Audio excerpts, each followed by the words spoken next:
Voilà, tout ce qui est innovation packaging va tendre vers des nouvelles formes, des nouveaux matériaux, le fait de pouvoir connecter également les éléments.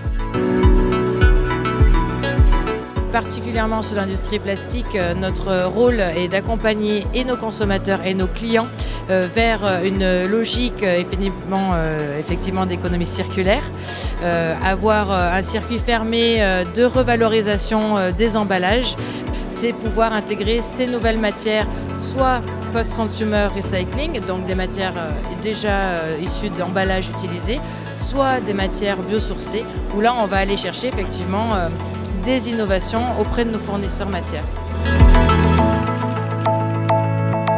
L'innovation est multiforme et on voit que la technique est de moins en moins présente, ou au moins elle se fait oublier. Donc les notions d'application, d'ergonomie et de valeur ajoutée environnementale.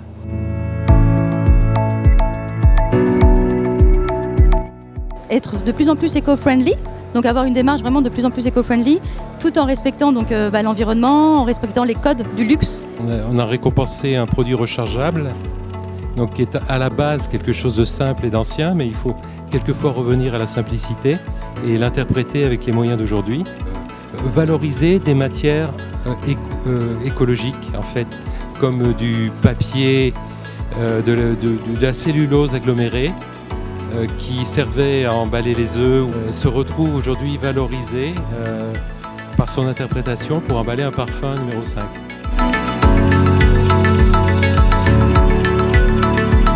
C'est déjà de pouvoir travailler avec des matériaux qui soient certifiés FSC, des rubans ou des cordelettes par exemple, nous dans le sac shopping, qui soient aussi 100% coton, qui soient en RPET. Donc c'est vraiment de trouver des nouvelles matières qui permettent de répondre au développement durable. Volonté ferme en fait d'inscrire tout développement et tout projet de l'entreprise dans le développement durable. RPC va travailler sur 3 axes. On va avoir effectivement une première partie qui est de dire quels sont les emballages que nous avons déjà à disposition, que nous pouvons convertir effectivement dans des matières avec une empreinte carbone plus faible.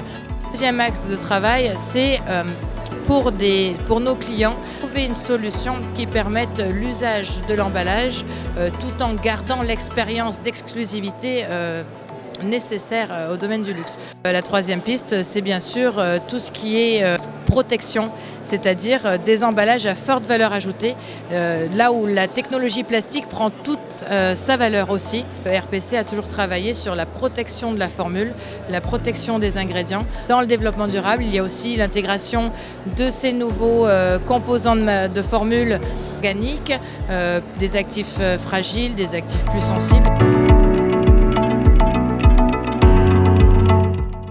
Sur le salon PCD, on va présenter ce sac shopping qui est un a à la fois des poignées, des rubans et des cordelettes qui sont 100% coton et fait avec des matières recyclées et est également recyclable. On a intégré donc un label NFC qui est imprimé sur papier et qui permet donc de pouvoir se connecter et d'être redirigé vers un lien. Donc par exemple pour la marque, de pouvoir communiquer sur un nouveau produit. On estime qu'un sac shopping est réutilisé en fait 6 à 7 fois.